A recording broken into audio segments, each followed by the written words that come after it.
होते हैं over limit fees, late payment fees, finance charges including GST, auto debit charges, auto bounce charges, residual charges, ये सारे charges के बारे में हम डिस्कशन करने वाले हैं।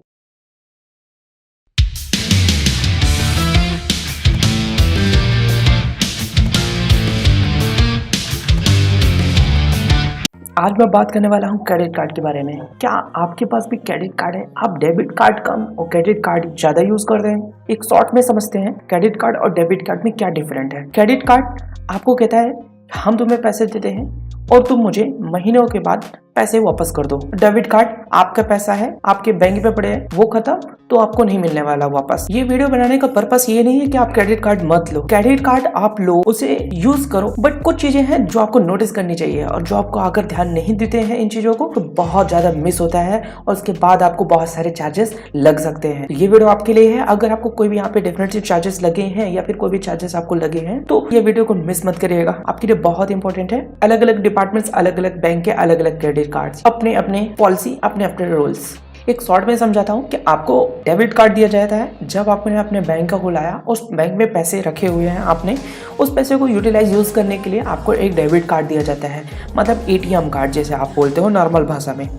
और एटीएम से जाके आपने पैसे उससे निकाले या फिर ऑनलाइन गूगल पे, फोन पे के थ्रू आपने उससे पैसे निकाला, उस डेबिट कार्ड का यूज करते हो आप। ये होता है डेबिट कार्ड। अब बात करते हैं क्रेडिट कार्ड। क्रेडिट कार्ड क्या होता है, कैसे वर्क करता है? क्रेडिट कार्ड बैंक के सेक्टर का होता है लेकिन बैंकिंग सेक्टर से अलग होता है। मतलब ऐसा होता है कि अगर आपके पास किसी भी बैंक का क्रेडिट कार्ड है तो जरूरी नहीं है कि आप बैंक में विजिट करके उस क्रेडिट कार्ड के जितने भी सवाल हैं, जवाब हैं, आप वहीं से पा सकते हो। जब भी आप किसी मॉल या शॉपिंग बाजार पे जाते हो जहाँ वहाँ पे सेल्स एजेंट खड़े रहते हैं जो आपको क्रेडिट कार्ड से आपको पकड़ाते हैं, बोलते हैं यार इसको यूज कर लो सर, इतने इतने बेनिफिट है, ये चार्जेस ही ऐसे ऐसे लगेंगे और आपने इजीली उसे आप हैंडल कर लेते हो और उससे आप ले लेते हो। वो बहुत सारे चार्जेस नहीं बताते हैं और उन्हें खुद नहीं मालूम रहता है, सिर्फ उनका टारगेट रहता है सेल करने का, जिससे उनका टारगेट अचीव हो जाता है। आज मैं बात करने वाला हूँ वो जो चार्जेस, वो जो गलतियां जो क्रेडिट कार्ड होल्डर करता है, बहुत सारे चार्जेस उसको देने पड़ जाते हैं। एग्जाम्पल मैं लेता हूँ एसबीआई क्रेडिट कार्ड। अगर आपके पास एसबीआई का कोई भी कार्ड है, चाहे वो बीपीसीएल का हो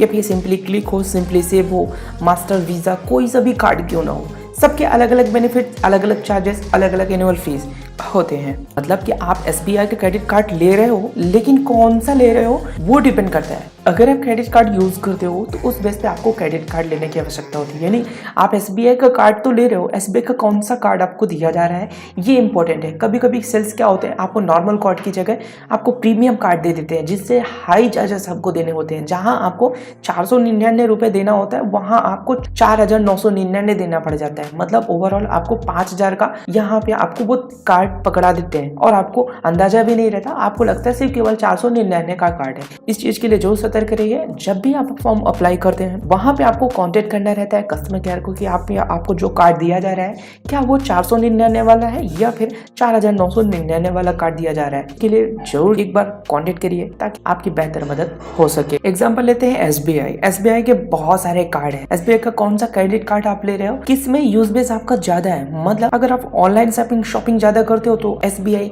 सिंपली क्लिक और बहुत सारे ऐसे मास्टर्स कार्ड एंड शॉपिंग से रिलेटेड बहुत सारे कार्ड आते हैं। डिस्क्रिप्शन बॉक्स में आप डायरेक्ट सीधे विजिट कर सकते हैं एसबीआई कार्ड में, वहाँ पे बहुत सारे डिटेल्स आपको मिल जाएंगे अगर आपके पास एसबीआई का क्रेडिट कार्ड है। मैं एग्जांपल के तौर पे मैं आपको बात करने वाला हूँ सिंपली क्लिक के बारे में। आज तो बात करने वाला हूँ नॉर्मल चार्जेस के बारे में। जैसे नॉर्मल चार्जेस कौन कौन से होते हैं, over limit fees, late payment fees, finance charges including GST, auto debit charges, auto bounce charges, residual charges, ये सारे चार्जेस के बारे में हम डिस्कशन करने वाले हैं। सबसे पहले बात कर लेते हैं ओवर लिमिट चार्जेस के बारे में। मान लीजिए सिंपली क्लिक में आपको 499 की एनुअल चार्जेस है इंक्लूडिंग जीएसटी है, प्लस आपको यहाँ पे 50,000 की लिमिट दी गई है। अरे भाई ये ओवर लिमिट क्या है? मतलब अरे तुम 50,000 की लिमिट दे रहे हो लेकिन ओवर लिमिट होगा कैसे जब मैं करूंगा ही नहीं तो? आपकी बात सही है, आप नहीं करोगे कोई बात नहीं, लेकिन यहाँ पे ओवर लिमिट होगा, मैं आपको बताता हूँ। मान लीजिए आपको सिंपली क्लिक में 50,000 की लिमिट दी गई और जो 50,000 की लिमिट दी गई आपने उसे शॉपिंग किया, मतलब उसको यूटिलाइज किया, क्रेडिट कार्ड को इस महीने आपने शॉपिंग कर लिया, जो भी नेक्स्ट मंथ बनने वाला है उसका बिल वो आपका पूरा 50,000 का बनने वाला है। लेकिन क्या आपको पता है अगर आपके पास नया क्रेडिट कार्ड है तो उसका जो एनुअल चार्जेस प्लस जीएसटी आपको लगने वाला है, यानी 50,000 तो वो आपका बिल बनेगा और प्लस जो आपको एनुअल चार्जेस जो लग के आने वाला है आपके बिल पे, जो 499 रुपए प्लस जीएसटी, ओवरऑल आपका जो 500 का बिल लगने वाला है आपका हो गया ना ओवर लिमिट, यानी 50,500 आपका बिल बन के आ चुका है, तब आपको लगेगा ओवर लिमिट बाउंस चार्जेस। इससे ये चार्जेस आपको आपके बिल पे लग के आएगा। अब आपने सोचा कि कोई भी चार्जेस नहीं लगेंगे, टाइम पे टाइम पेमेंट होगा। अब बात करते हैं ऑटो डेबिट चार्जेस के बारे में। मतलब अगर आपको क्रेडिट कार्ड दिया जाता है तो क्या उसमें आपने ये देखा है, आपने चेक किया कि आपका ऑटो डेबिट ऑन है या फिर ऑटो डेबिट ऑफ है। मतलब जब महीने का बिल बनता है तो वहां पे आप चाहे ऑटो डेबिट ऑन करवा सकते हैं, ऑटो डेबिट ऑफ करवा सकते हैं। ऑटो डेबिट ऑन रहता है तो उसमें क्या बेनिफिट रहता है, इसमें ये रहता है कि अगर आपका ऑटो डेबिट ऑन है तो आपको जब मंथली ड्यू डेट आता है, मतलब जब मंथली का पूरा साइकिल खत्म होता है और जब आपको बिल पे करने का टाइम आता है, जिस डेट को आपको बिल पे करना रहता है उससे पहले यहाँ पे आपको कुछ भी अमाउंट पे नहीं करना पड़ता है। आपके ही बैंक अकाउंट से, आपके ही खाते उससे वो ऑटो डेबिट हो जाएगा, आपको पैसे पे करने की जरूरत नहीं पड़ेगी। ये है ऑटो डेबिट एक्टिवेशन का फीचर्स। मान लीजिए आपका क्रेडिट अकाउंट जब बनाया गया तो आपका ऑटो डेबिट ऑन कर दिया गया, बट आपको क्या है, आपका जब ड्यू डेट आता है, यानी आप मान लीजिए आपका ऑटो डेबिट होने वाला है 20 तारीख को, यानी 20 तारीख में अगर आपके अकाउंट पे पैसे अवेलेबल नहीं है, आपके जो मेन अकाउंट है आपका डेबिट अकाउंट का, उसमें पैसे अवेलेबल नहीं है, तो वो अगर ऑटो डेबिट स्टार्ट रहेगा, ट्रैकिंग करेगा और उसके बाद वो ट्रैकिंग डिस्ट्रैक्ट हो जाएगा। इसके बाद आपको लगेगा ऑटो डेबिट चार्ज, जो आपको यहाँ पे अलग अलग डिपार्टमेंट्स के अलग अलग पॉलिसी के अकॉर्डिंग उनका जो परसेंटेज, उनका जो फिक्स रहता है कि इतना चार्जेस ऑटो डेबिट का करता है, वो आपको यहाँ पे चार्जेस देना पड़ जाएगा। अगर आपका ऑटो डेबिट है और आप खुद अमाउंट पे करना चाहते हैं, कोई इश्यू नहीं है। एसबीआई के पॉलिसी के अकॉर्डिंग अगर आपका ड्यू डेट 20 है तो 20 तारीख के पहले यानी 5 दिन पहले अमाउंट को पे करना है। अगर आप मैनुअली पे करते हो या फिर आपका ऑटो डेबिट चालू था और ऑटो डेबिट भी चला जाता है, यानी दो अमाउंट अगर आपका चला जाता है, नेक्स्ट बिल के साथ एडजस्ट हो जाएगा। तो आप बात करते हैं लेट पेमेंट फीस की। अगर मान लीजिए आपके पास एसबीआई का सिंपली क्लिक कार्ड है और इसमें आपका बिल बनता है 1 तारीख को और ड्यू डेट आपके यहाँ पे 20 तारीख है, यानी आपका जब बिल बनता है तो आपको बिल बनने के बाद 20 दिन का समय मिलता है टाइम से पेमेंट करने के लिए। अगर जिस दिन 20 तारीख है, यानी आज अगर 20 तारीख है तो आपको आज अमाउंट पे कर देना है, नहीं तो कल आपको लेट पेमेंट फी आपको पे करना पड़ेगा। अब बात करते हैं टोटल अमाउंट ड्यू और मिनिमम अमाउंट ड्यू के बारे में। अगर आपके एप्लीकेशन में टोटल आउटस्टैंडिंग आपको 20,000 दिख रहा है और आपको मिनिमम आउटस्टैंडिंग यहाँ पे 5,000 दिख रहा है, तो आपको मिनिमम नहीं पे करना है। मिनिमम तब पे किया जाता है जब आप टोटल आउटस्टैंडिंग पे करने के कैपेबल में नहीं होते, यानी आप टोटल आउटस्टैंडिंग नहीं पे कर पा रहे हो तो आप मिनिमम पे करके आप अपना सिविल स्कोर इम्पैक्ट ना पड़े, इसलिए आप मिनिमम पे कर सकते हो। यानी आपका जो टोटल आउटस्टैंडिंग 20,000 है और 20,000 में से आपने 19,999 पे किया और 1 रुपए कम पे किया, तो आपको मिनिमम में काउंट होता है, वो 5,000 वाले में काउंट होगा और उसके रिगार्डिंग आपको यहाँ पे